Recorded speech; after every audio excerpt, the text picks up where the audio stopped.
lorsqu'ils allaient faire l'examen, ils allaient me dire si le bébé était normal ou pas et qu'est-ce que je devais faire, si je devais continuer la grossesse ou arrêter la grossesse.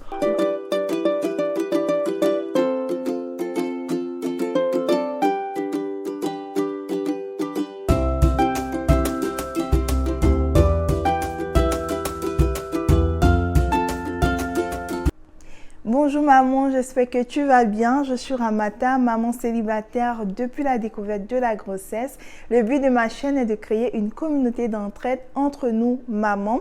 Si tu as décidé à créer, à inculquer des valeurs à la future génération de demain, tu es sur la bonne page. Abonne-toi, active la notification pour ne pas rater de vidéos. Cette vidéo consistera à vous expliquer le deuxième trimestre de ma grossesse. Si tu n'as pas encore visionné le premier trimestre, tu ne vas pas comprendre le deuxième trimestre. Alors, je t'encourage à aller regarder le premier trimestre et ensuite venir regarder le deuxième trimestre et après le troisième que je vais publier très bientôt. Le deuxième trimestre de grossesse commence à partir de la 16e semaine jusqu'à la 28e semaine, c'est-à-dire du 4e mois jusqu'au 6e mois. Donc, j'ai commencé à mieux me sentir à partir du deuxième trimestre de grossesse. Je n'avais plus de nausées, je n'avais plus d'hypersalivation, je n'avais plus mal au niveau de la poitrine, je n'avais plus de reflux, il n'y avait plus de vomissements et aussi moins de fatigue. C'est vrai que je ressentais la fatigue, je devais fournir assez d'efforts, mais c'était vraiment amélioré contrairement au premier trimestre. Pendant le deuxième trimestre, je vais commencer à sentir mon bébé bouger et ça ne s'explique pas. C'est vraiment quelque chose qui se vit, c'était waouh, j'étais apeurée, c'était étrange, j'étais contente. Tous les feelings étaient mélangés en fait. Et je me disais, waouh, c'est un être humain qui bouge en moi. Donc, je porte réellement un être humain. C'était vraiment une sensation très étrange, mais en même temps de joie. Voilà. Je caressais le plus souvent mon ventre et je parlais à mon bébé. Je lui lisais des livres, des enfants. Je lui expliquais mon vécu, ce que je ressentais, mon mal-être et tout ça. En plus, c'était un peu comme une thérapie aussi que je faisais. Et j'avais l'impression que mon bébé m'entendait parce que à chaque fois que je pleurais, à chaque fois que je caressais mon ventre et je parlais à mon bébé, je le sentais bouger. Et ça me faisait vraiment beaucoup de joie, ça me donnait beaucoup de force de continuer dans mon choix, de continuer à marcher, de continuer sur ma décision. C'était vraiment wow. Je buvais assez d'eau, my goodness.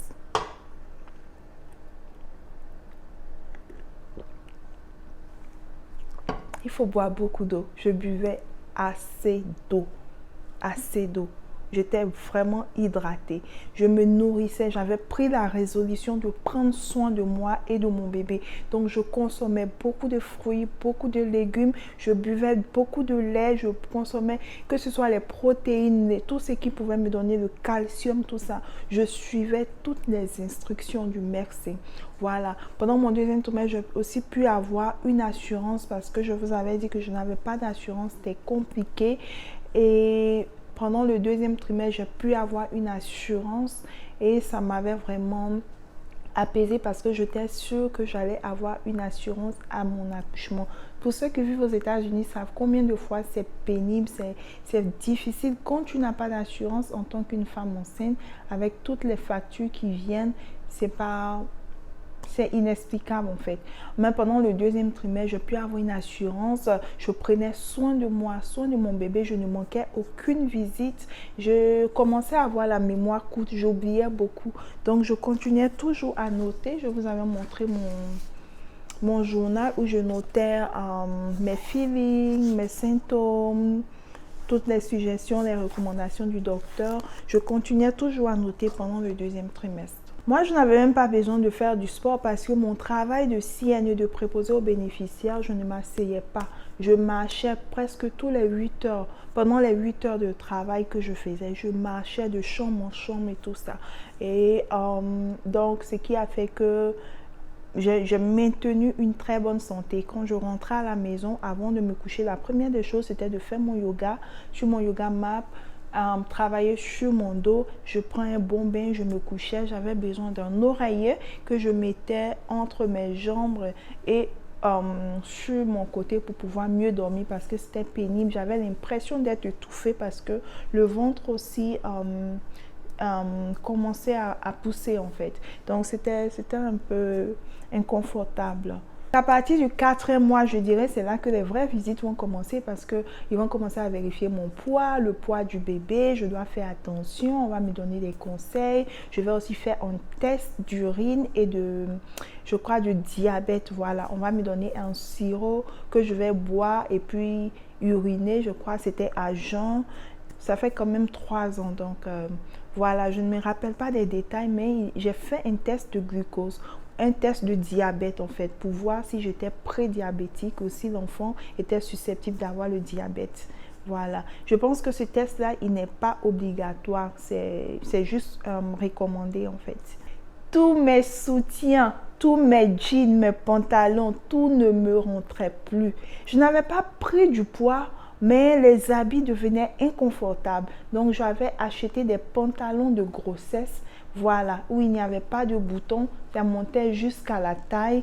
Et aussi, j'avais aussi acheté de nouveaux soutiens avec une grande taille parce que les seins aussi commençaient à prendre du volume et tout. Voilà. J'étais aussi beaucoup préoccupée. Je me demandais par quel moyen j'allais accoucher, par quelle voie. Est-ce que j'allais accoucher par voie basse, par césarienne, comment j'allais vivre l'accouchement. Je me ressassais en fait toutes ces inquiétudes-là. Et voilà, j'ai dû prendre une classe d'allaitement parce que j'avais décidé d'allaiter exclusivement mon enfant, ce que j'ai fait jusqu'à l'âge de 18 mois.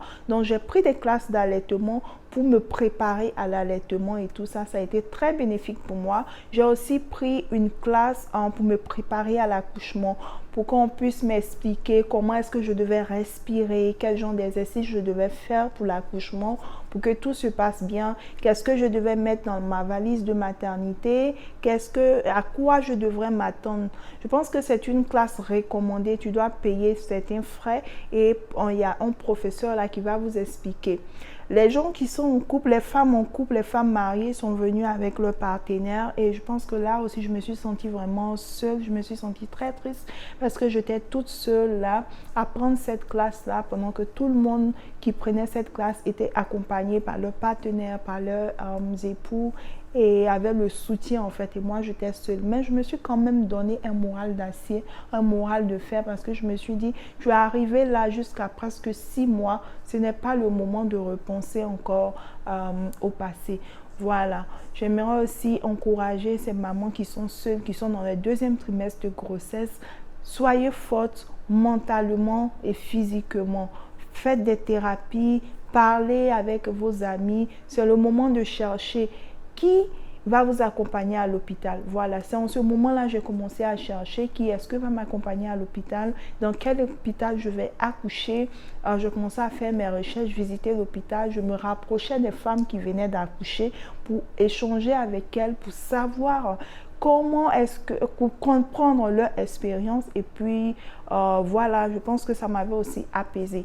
Et pendant ce 2e trimestre-là, mes idées commençaient à devenir plus claires. Pendant le 1er trimestre, je faisais beaucoup de dépression. La dépression va continuer jusqu'au 2e trimestre, mais cette fois-ci, je vais mener des actions pour pouvoir prendre soin de moi. Je vais commencer à suivre des thérapies. Je vais faire des thérapies une fois par semaine. Je vais faire des séances de massage une fois par semaine. Je vais continuer à prendre mes vitamines prénatales. Je vais faire du yoga chaque soir parce que les douleurs du dos vont recommencer. Voilà, pendant le 1er trimestre, je vous avais expliqué comment est-ce que j'avais découvert la grossesse et tout ça. Donc, les douleurs du dos vont continuer et vont commencer à devenir encore plus aiguës. Mais avec le yoga que je faisais, je vais commencer à avoir une amélioration. Il y a du yoga de femmes enceintes que vous pouvez chercher sur YouTube. vous allez faire ça. J'avais des CD de yoga de femmes enceintes que je faisais chaque soir. Je vous avais aussi dit que j'avais arrêté le travail parce que j'avais vraiment pas la tête tranquille. Mais à partir de mon deuxième trimestre, je vais recommencer à chercher du travail et je vais commencer à retravailler comme un CNA, Certified Nursing Assistant. Je pense que c'est préposé aux bénéficiaires. Voilà, donc j'ai commencé à travailler comme CNA à partir de mon deuxième trimestre. Je me sentais mieux. Visiblement, ça ne se voyait pas que j'étais enceinte. Je n'avais pas mentionné à mon employeur que j'étais enceinte lorsque j'ai été embauchée. Voilà, donc c'est quelques mois après le travail qu'ils ont découvert que j'étais enceinte. Pendant le deuxième trimestre, et à ce moment-là, j'ai connu le sexe de mon bébé. J'ai fait un gender review. J'ai été accompagnée par ma copine Zénab, à qui je fais un coucou, qui va sûrement regarder cette vidéo. Elle a été un très grand soutien pour moi. Merci ma chérie. Elle m'a accompagnée pour faire mon échographie, où j'ai entendu les battements de cœur de mon bébé, où... j'ai entendu les battements du cœur de mon bébé pour la première fois. Je l'ai vu. Je ne savais pas si c'était une fille, si c'était un garçon, mais je voyais que tous ses membres étaient complets, tout était OK. Vous vous rappelez, dans la première vidéo, j'ai dit que j'ai fait un accident. Donc, je prenais des médicaments qu'il ne fallait pas. J'ai dû faire des scanners, des X-rays, des radiographies, tout. J'essaie de parler... de dire les mots en français, désolé. Donc, le docteur m'avait dit que cela pouvait impacter ma grossesse parce que les médicaments que je prenais, les injections que j'ai eues dans le dos pouvaient tuer le fœtus. Et que si le fœtus n'était pas mort et qu'il se développait, peut-être que certains membres n'allaient pas être bien développés. En fait, le bébé serait peut-être... il y aurait une anomalie en fait. Et on avait décidé qu'à partir de la 20e semaine, lorsqu'ils allaient faire l'examen, ils allaient me dire si le bébé était normal ou pas et qu'est-ce que je devais faire, si je devais continuer la grossesse ou arrêter la grossesse. On m'avait fait signer des documents tout autour et tout ça. Donc, à la 20e semaine, quand je suis partie avec ma copine Zéna, nous avons fait l'examen. Le bébé allait très bien. Il n'y avait aucun membre... anormal, tout était bien développé, c'est-à-dire tous les médicaments que j'ai pris n'ont pas eu d'effet sur l'enfant. Et mon enfant se portait bien, je rendais gloire à Dieu, j'étais vraiment très contente parce que wow, je rendais juste gloire à Dieu, tout se passait bien. J'ai dit à la sage-femme que je ne voulais pas connaître le sexe de l'enfant, on allait faire une gender review, donc elle a mis le résultat dans une enveloppe et c'est ma copine Zénab qui a gardé l'enveloppe jusqu'à la maison. Et j'ai organisé le gender review. Je vais vous partager la vidéo de mon gender review dans une prochaine vidéo. Voilà, vous allez voir tous les détails. Ça va vous donner des idées, comment c'était fun, comment j'ai amusé les gens, comment nous nous sommes éclatés avec mes copines et tout. Parce que, en fait, j'avais une amie qui devait organiser le ballon, en fait. Mettre la couleur du sexe dans le ballon, mais elle n'a pas pu. Voilà, elle a eu un imprévu. Donc, j'avais l'enveloppe et il fallait que je crée quelque chose en fait. Donc, j'ai dû mettre la couleur du sexe masculin, la couleur du sexe féminin dans le ballon. Et quand on a éclaté le ballon, boum, c'était comme j'attendais des jumeaux. Tout le monde pensait que j'attendais des jumeaux. Je vais vous publier la vidéo, vous allez voir, c'était vraiment amusant. Nous sommes bien éclatés, nous avons pris beaucoup de photos. Je vais publier ça dans une vidéo et puis vous allez découvrir comment j'ai découvert le sexe de mon bébé. Je devais travailler à 6 h du matin. Moi, j'ai commencé la décoration à 20 h. J'ai fini à peut-être 1h30, 2 h du matin et je devais travailler à 6 h. Et ça ne m'a rien dit parce que j'étais tellement impatiente de découvrir le sexe de mon bébé. Le deuxième trimestre, c'était juste s'assurer que l'enfant se développait très bien, que je me développais très bien, que mon poids était normal, je n'avais pas je n'étais pas prédiabétique, je découvre le sexe de mon enfant, je vais commencer à organiser l'arrivée de mon enfant. Aussi, faire des prévisions quand on attend un bébé, il ne faut pas vivre au-dessus de ses moyens, c'est très important parce que le bébé coûte excessivement cher. Je n'avais pas trop d'espace. J'ai acheté un mini crib pour mon bébé que j'ai installé et j'ai aussi acheté une table à langer sur Marketplace, Facebook Marketplace. C'était une table IKEA que j'ai achetée avec une famille qui revendait, qui déménageait et dont le bébé avait grandi. Donc j'ai acheté la peinture à Walmart et j'ai repeint et c'était bien nouveau, c'était très neuf. Donc pendant le deuxième trimestre, c'est tout ce que j'avais acheté, le berceau, la table à langer. J'ai aussi ouvert sur Amazon Gift, je ne me rappelle plus du nom. Je ne me rappelle plus du nom, mais c'était un lien où tu crées. C'est un lien que tu crées et tu mets dans le panier tout ce dont tu as besoin et tu peux partager le lien avec tes amis pour qu'ils puissent savoir ce dont tu as besoin et te les offrir. Parce que j'avais un revenu pas consistant, je travaillais à temps partiel et aussi c'était pas évident de préparer l'arrivée de bébé. Donc j'avais créé un baby registry. Voilà, j'avais créé un baby registry sur Amazon et sur Walmart. J'avais mis tous les éléments dont j'avais besoin pour le bébé. J'avais partagé à mes amis. C'était juste volontaire. C'est ce que j'avais un peu fait pour pouvoir préparer l'arrivée de mon bébé. Mais jusque-là, tout ce que moi j'avais acheté, c'était le berceau et la table à langer. Et voilà, c'est tout ce que j'avais acheté parce que je me suis dit que c'était l'essentiel.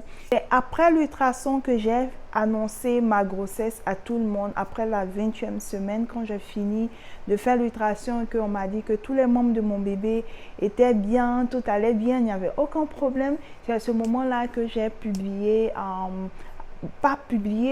sur Facebook. J'ai juste envoyé des messages avec les images du Gender Review, la célébration du Gender Review que j'ai partagé aux gens. C'est comme ça que j'ai annoncé ma grossesse en fait.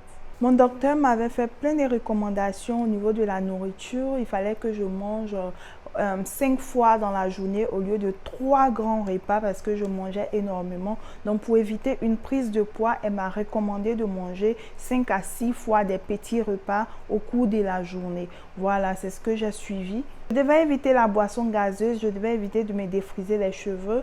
Et aussi, ce que j'avais remarqué avec le mal de dos, ce qui m'apaisait, c'est que quand je prenais mon bain avec de l'eau tiède, je restais longtemps là pour que l'eau chaude s'applique sur mon dos. Je pouvais même rester 20 à 30 minutes.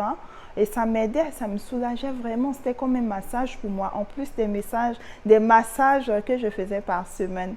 Le conseil que je peux vous donner pendant le deuxième semestre, demandez de l'aide. Je l'ai déjà dit. Quand vous êtes enceinte, ce n'est pas le moment de vous jouer les superwoman. Demandez de l'aide. Ne faites pas comme moi. Moi, je soulevais les choses, les poids lourds, les objets lourds. J'ai eu beaucoup de chance. Mais ne le faites pas. Demandez toujours de l'aide à ce qu'on vous soulève les objets lourds. Moi, j'étais seule dans ma maison, j'avais déménagé, il fallait que j'arrange, j'organise la maison. Donc, ce n'était pas facile pour moi. Et je vivais au 3e étage où l'ascenseur ne fonctionnait pas parfois. Donc, il fallait que je prenne les escaliers, monter et descendre. C'était vraiment très pénible. Mais je remercie Dieu que ma grossesse s'est vraiment bien déroulée. N'ayez pas honte de demander de l'aide. J'avais une amie aussi. Natacha, c'était une collègue qui est devenue une amie qui m'aidait à faire mes courses. Quand je devais aller faire les courses, porter les sacs et tout, c'est elle qui m'aidait. Parfois, elle me disait, Ramata, laisse, je te fais les courses pour toi. Elle me fait les courses jusqu'à l'accouchement. Même après mon accouchement, elle a continué à me faire certaines courses. Et vraiment, Dieu a mis des personnes sur mon chemin pour pouvoir m'aider. Quand vous devez prendre une décision, ne vous laissez pas influencer par les autres. Prenez la décision qui vous convient. Prenez la décision selon votre vie. Qu'est-ce qui est bon pour vous? C'est cette décision que vous prenez. Parce que je vous dis, quand vous prenez une décision avec conviction, Dieu mettra toujours, ou l'univers mettra toujours des personnes sur votre chemin ou va créer des circonstances qui vont favoriser le choix que vous avez fait.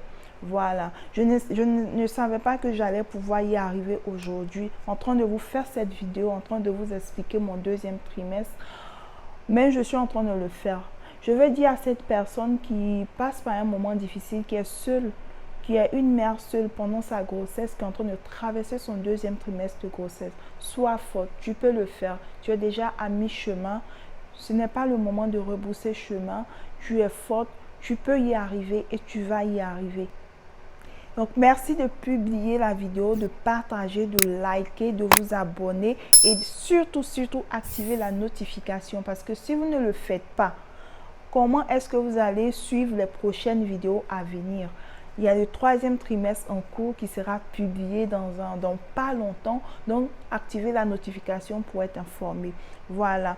Merci d'avoir pris votre temps. Je vous souhaite beaucoup de courage, bonne chance avec votre grossesse. Surtout, prenez soin de vous, mangez bien, équilibrez et buvez assez d'eau.